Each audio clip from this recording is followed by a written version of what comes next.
Bonjour,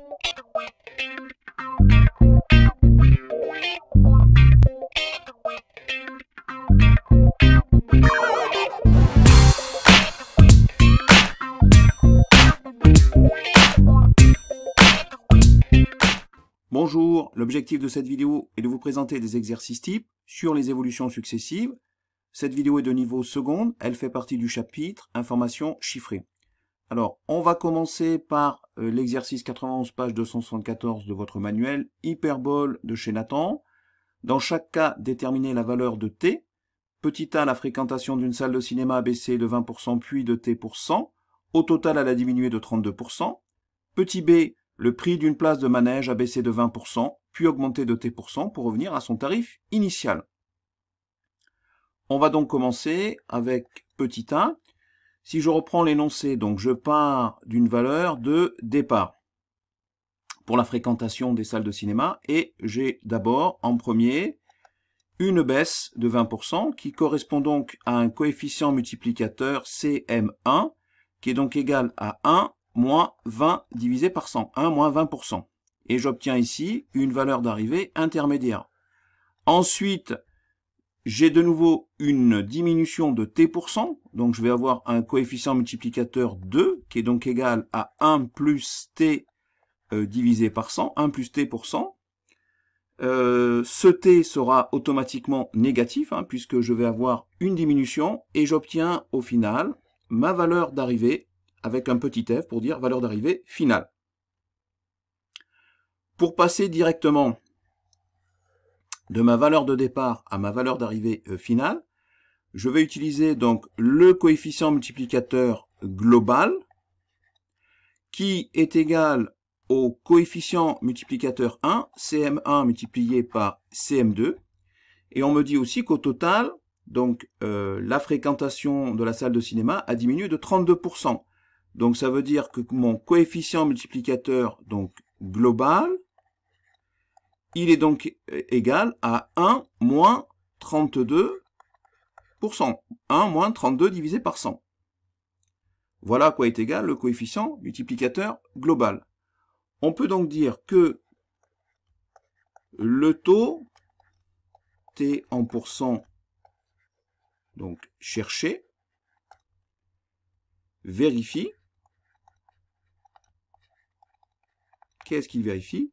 Eh bien, il vérifie CM1, c'est-à-dire 1 moins 20 divisé par 100, 1 moins 20%, multiplié par 1 plus t divisé par 100, et le tout, c'est égal à 1 moins 32 divisé par 100, 1 moins 32%. Alors, si j'effectue le calcul, ici, 1, c'est 100 sur 100, donc je vais me retrouver avec 100 moins 20, c'est-à-dire 80 divisé par 100, c'est-à-dire 0,8, multiplié par 1 plus t divisé par 100, et ici, 1 moins 32%, 1 c'est 100 sur 100, 100 moins 32, ça fait 68, 68 divisé par 100, ça fait bien 0,68. Et donc, cette expression, elle est équivalente à quoi? À 1 plus t divisé par 100, qui est donc égal à 0,68 divisé par 0,8. Et cela me donne, après calcul, à 0,85. Ici, j'obtiens 0,85. Donc, 1 plus t% égale 0,85. Donc, si j'ai 1 plus t%, 1 plus t%, 1 plus t divisé par 100, qui est égal à 0,85, 0,85. Cela me fait t divisé par 100, et donc égal à 0,85 moins 1. Le 1 va dans le membre de droite, il devient moins 1. Et ça, c'est égal à moins 0,15, c'est-à-dire moins 15 divisé par 100. Donc on voit bien ici que t est égal donc à moins 15.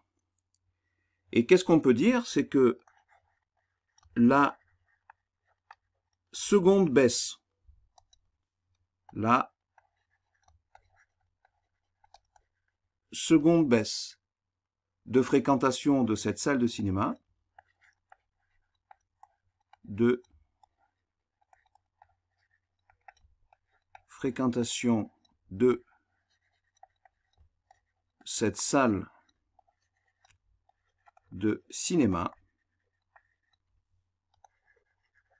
est de 15%. Cette seconde baisse, elle est de 15%.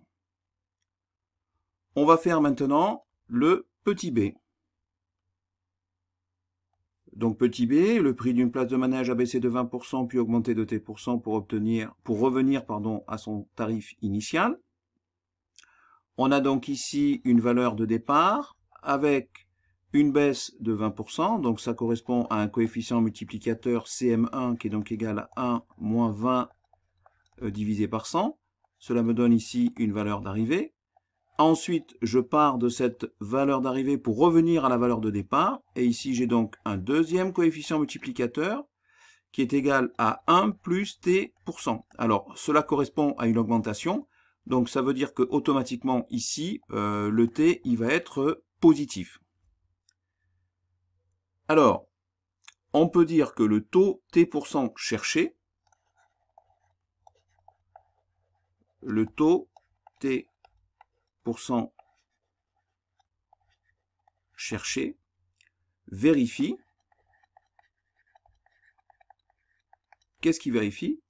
Eh bien, il vérifie un coefficient multiplicateur global qui est égal à 1, puisque je reviens à ma valeur de départ. Hein, si je prends ces deux évolutions successives, CM1 et ensuite le coefficient multiplicateur CM2, je reviens à ma valeur de départ. Donc ça veut dire que mon coefficient multiplicateur global, il est égal à 1. Et ça, c'est donc égal à 1 moins 20 divisé par 100, c'est-à-dire CM1, multiplié par 1 plus t divisé par 100. Et donc ce produit de deux facteurs est bien égal à 1. Donc 1 moins 20%, je sais que ça fait 1, c'est 100 sur 100, 100 moins 20, ça fait 80. Donc ça fait 80%, ça fait donc 0,8, multiplié par 1 plus t divisé par 100. Et donc, je vais me retrouver avec 1 plus t divisé par 100, qui est donc égal à 1, le tout divisé par 0,8. Et quand j'effectue 1 divisé par 0,8, j'obtiens au final 1,25. Donc, c'est équivalent d'écrire donc que t divisé par 100, t%, est donc égal à 1,25 moins 1, puisque je vais faire passer le 1 dans le membre de droite, il va donc venir moins 1. Donc j'ai 1,25 moins 1, c'est-à-dire 0,25, c'est-à-dire 25%. J'ai donc un t qui est égal à 25. Voilà la valeur qu'il fallait trouver, c'est-à-dire mon t%, t en pourcent, eh bien c'est 25%. J'ai une augmentation de 25%. Donc en conclusion, je peux dire que après une baisse de 20%, après une baisse de 20% d'une place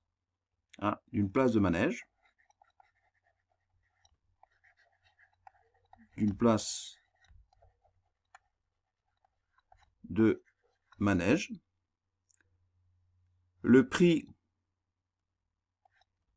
après une baisse de 20%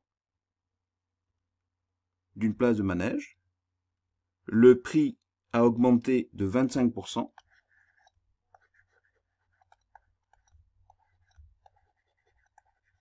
Le prix a augmenté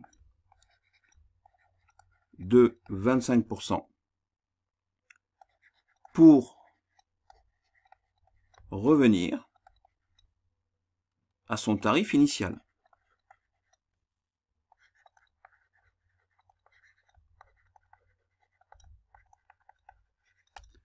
Voilà ce que l'on peut dire en conclusion. On va passer maintenant à l'exercice 92, toujours page 274 du manuel. Après une augmentation de t% et une diminution du même taux, t%, le nombre de loups dans une meute a diminué de 36%. Déterminer la valeur de T. Donc ici, on peut dire que le taux T%, c'est-à-dire T qui est strictement positif, puisque T correspond à la fois à une diminution et à une augmentation.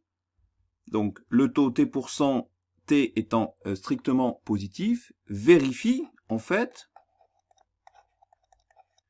il vérifie donc 1 plus T%.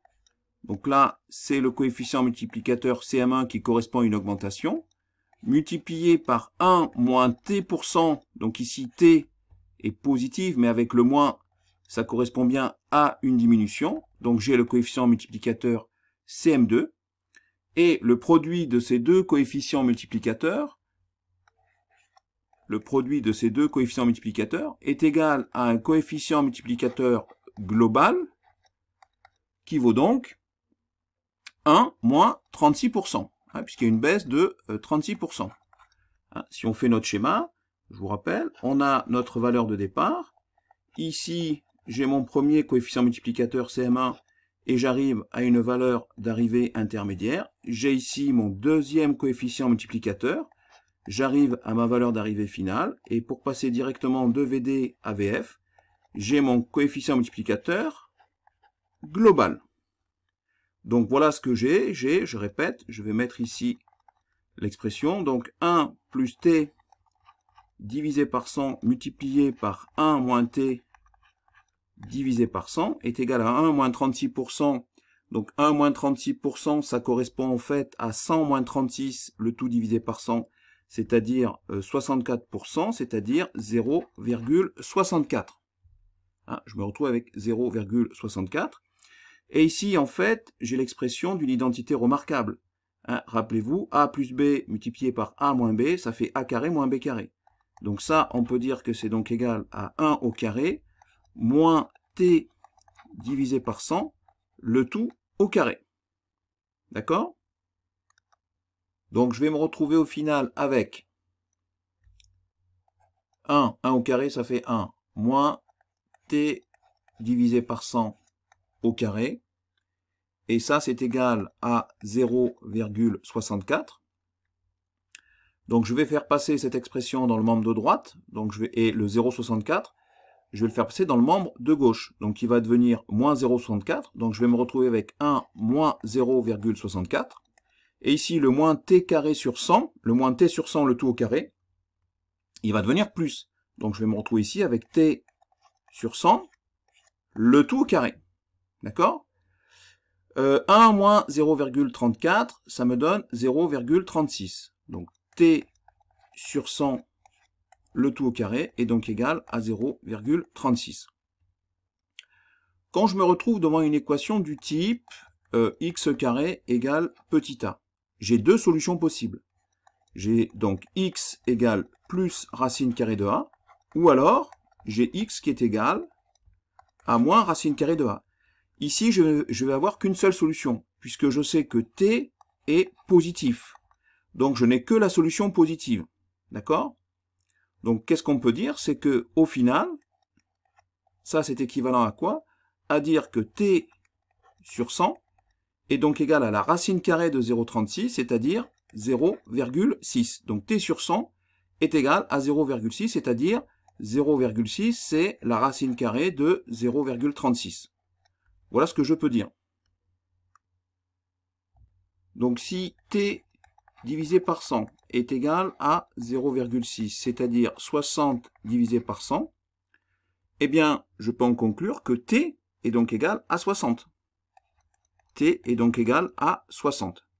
Le taux cherché est de 60%. Le taux cherché est donc de 60%. Voilà ce que je peux dire en conclusion. Et bien voilà, c'est la fin de cette vidéo. Je vous dis à bientôt évidemment sur la chaîne YouTube Skol Mathématiques.